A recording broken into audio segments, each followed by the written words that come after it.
Hi everyone! Welcome back to Bernard T. Gabaong YouTube channel. Current events, comparative point of view. Kumusta na po kayo mga kabayan? Saan ka mang panig ng mundo at sa buong Pilipinas? Kumusta na po kayong lahat? Sa umagang ito ay gusto ko pong pag-usapan po natin ang aking pangalawang vlog na kung ano po ang epekto ng coronavirus sa ekonomiya at sa kalusugan ng mga tao sa buong mundo, sa buong Asia at sa buong Pilipinas. Pero bago po tayo magpatuloy, ay unahin ko na pong bigyang pansin ang salita ekonomiya or economics. Ano po ang ibig sabihin ng ekonomiya or economics? Sa simpleng word or simpleng definition, maunawaan po natin ang economic or economics o ekonomiya sa pamamagitan ng pagbibigay sangkap kagaya ng producers, service, o di kaya consumers at customer. Sa pamamagitan ng mga words na yan, ay maiintindihan po natin ang ibig sabihin ng ekonomiya. Alam ba natin na ang buong mundo ay tinamaan ang ekonomiya at kalusugan ng lahat ng tao? Hindi po natin maiipagkaila yung bagay na yan dahil nararanasan na po natin.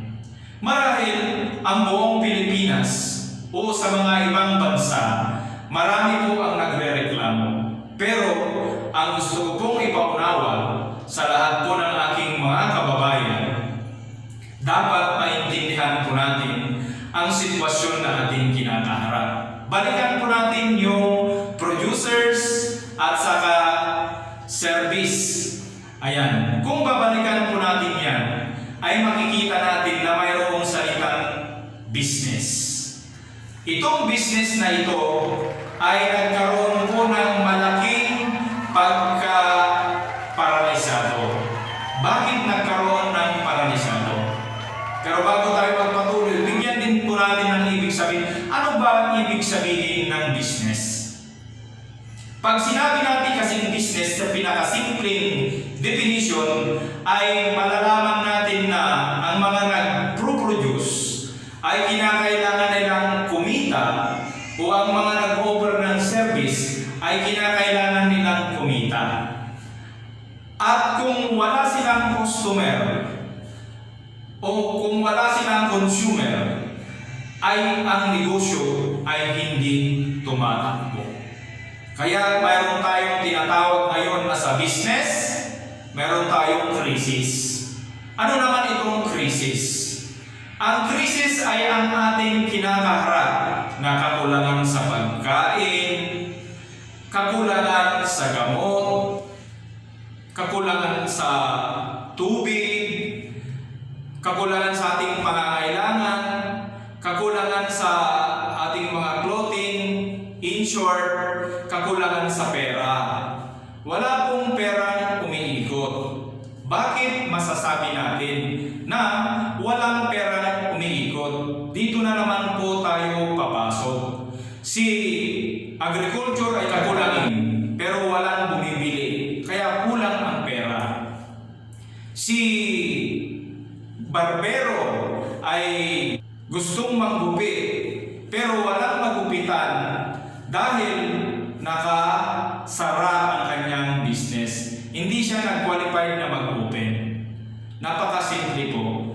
Si tricycle ay gusto niyang mamasada, pero hindi siya makapamasada dahil hindi siya allowed na mamasada. Dahil hindi siya allowed sa patakaran ng MECQ or Modified Enhanced Community Quarantine. Yan kung titignan po natin ang epekto ng COVID-19 sa ating buhay ay naparalisa. At isa pa, mas malaking punto na ating titignan. Ano ba ang mas malaking parte ng ekonomiya na ating makikita na napakalaking impact po sa buong mundo? Unang-una sa lahat, tatalakay na naman po tayo ng dalawang Dito pumapasok ang import, export. Ayan po. Dati-dati, nung wala pang COVID-19 ang Pilipinas, lalong-lalo na sa Mindanao, napakaganda po ang kanilang saging. Ini-export po natin dito sa Saudi Arabia, Middle East, sa ibang kontinente o sa buong mundo. Nakakarating po yan ang produktong saging ng Pilipinas. Ibig sabihin, pumapasok po ang pera sa ating bansa. Ngayon, bigla pong wala tayong export. Wala po tayong kita. Yan ang ibig sabihin po ng ekonomiya, business, at krisis. Siguro, maunawaan natin na sa example na yan ay mapagtanto natin na tayo nga ay inapektuhan ng COVID-19. At ang pangalawang words na ating tatalakayin ay import. Kung dati-dati, ang Pilipinas ay nag-i-import po tayo ng mas murang bigas sa Vietnam, Thailand, ay ngayon nawala rin yan. Paano naman tayo kumikita sa import na bigas? Sa import na bigas, habang ine-export po ng Vietnam, Thailand dito sa Pilipinas, dahil na tayo ay nag-import o umangkat, mas mura ang kanilang presyo. So, kung dinala sa NFA, pag dineliver, di kaya pag ibinenta sa mga negosyanteng Pilipino, ay kumikita po ang gobyerno, kumikita din po ang mga negosyante. Yun ay nawala sa ngayon. So isa rin po yan na epekto ng ekonomiya sa ating bansa. Kaya sa import-export ay nagkaroon po tayo ng problema, kaya nasasalanta po tayo ngayon ng krisis. At isa pang ating maobserbahan ay ang mga napakalaki pong transportasyon. Apektado po, hindi po sila nakakapagpapasok ngayon ng income sa ating gobyerno. Paano naman sila nakakapagpapasok sa ating gobyerno? Siyempre, ang kanilang tax. Kung ating titignan, lalo-lalo na po yung mga eroplano ang negosyo sa mga airplanes. Philippine Airlines, Cebu Pacific, Cathay Pacific, lahat po yan ng mga airlines. Malaki po ang kanilang naipapasok na tax dito sa Pilipinas. Kagaya ng mga bus transportation, malaki po ang naipapasok nila na mga tax dito sa ating bayan. Kaya yan po, kung ating titignan, ayan po ang nangyayari, kaya naparalisa po ang bansang Pilipinas. O hindi lang dito sa Pilipinas, lahat po ng karamihang bansa dito sa buong mundo.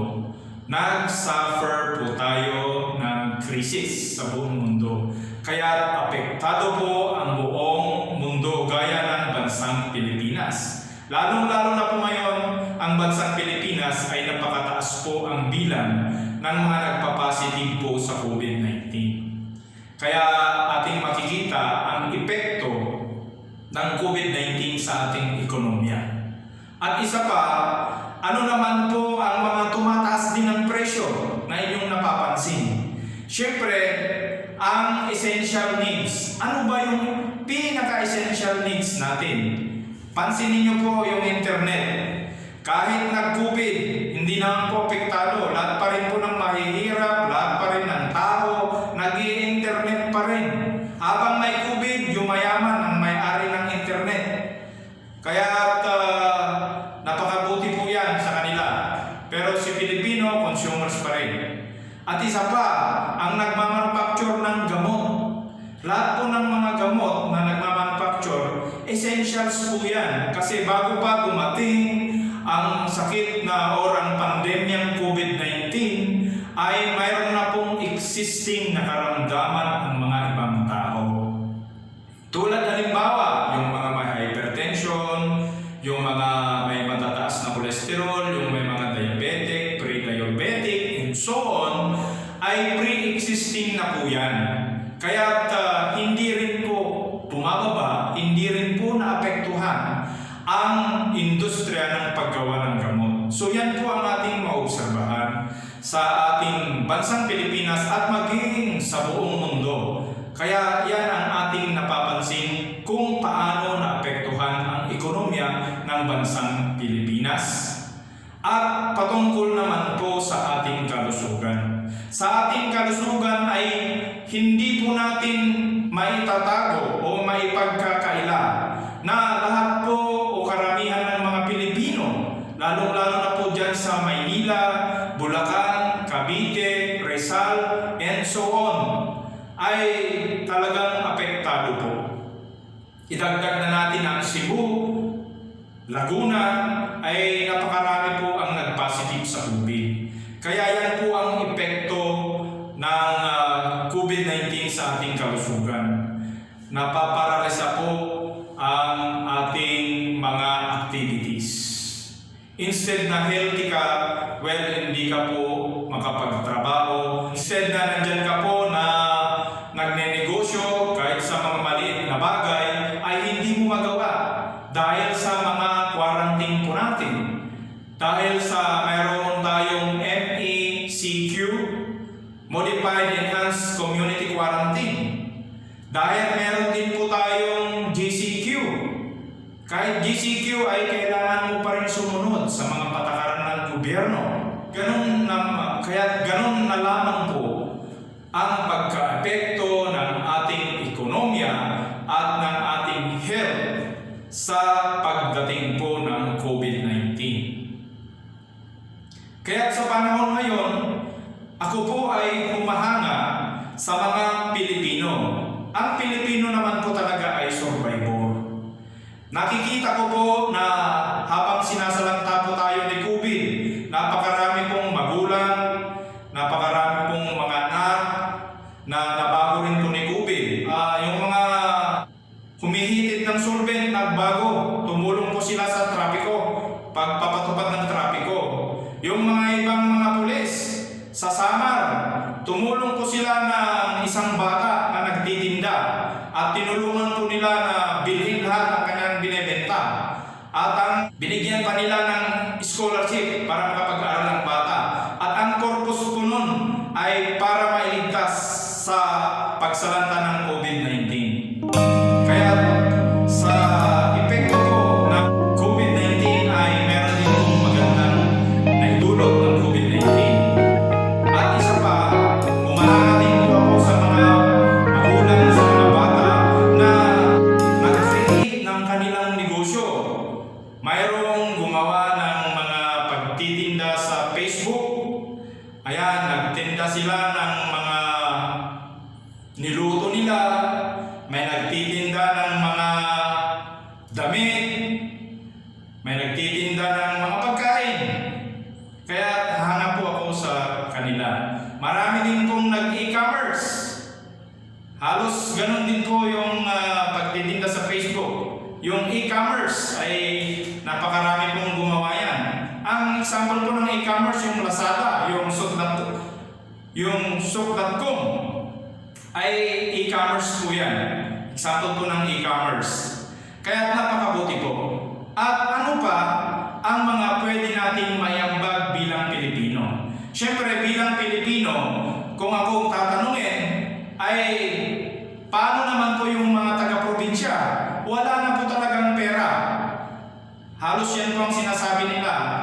Nagka-MECQ, marami akong nababasa sa Facebook, wala nang pasada, walang takbo ng negosyo, wala namang ayuda.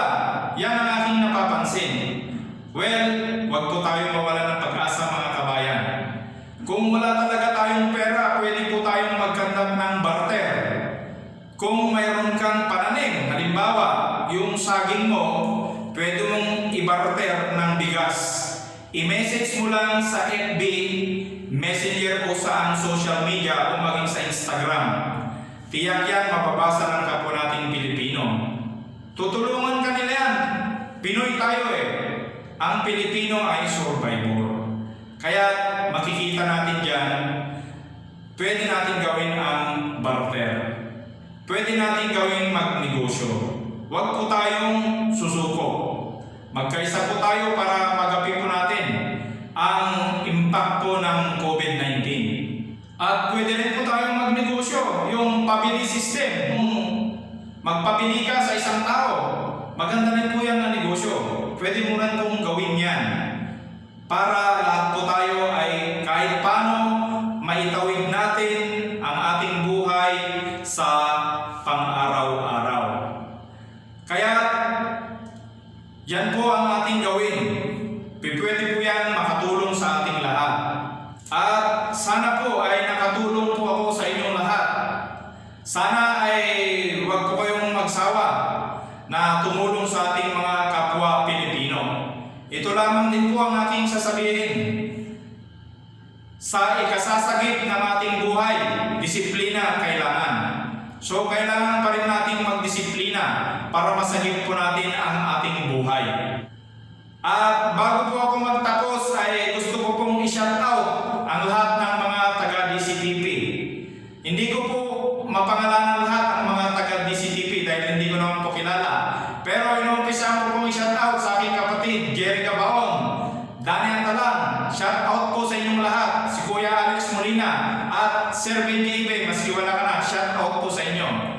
At maging din po sa aking mga kaibigan, si Rolando Gamoso, Elmo Calaman, at Jerry Rodriguez. Shoutout po sa inyong lahat, at shoutout po lahat po ng mga taga-Candon at taga-Ilocos. At kung hindi ka pa nagsusubscribe, isubscribe mo na yan, i-share mo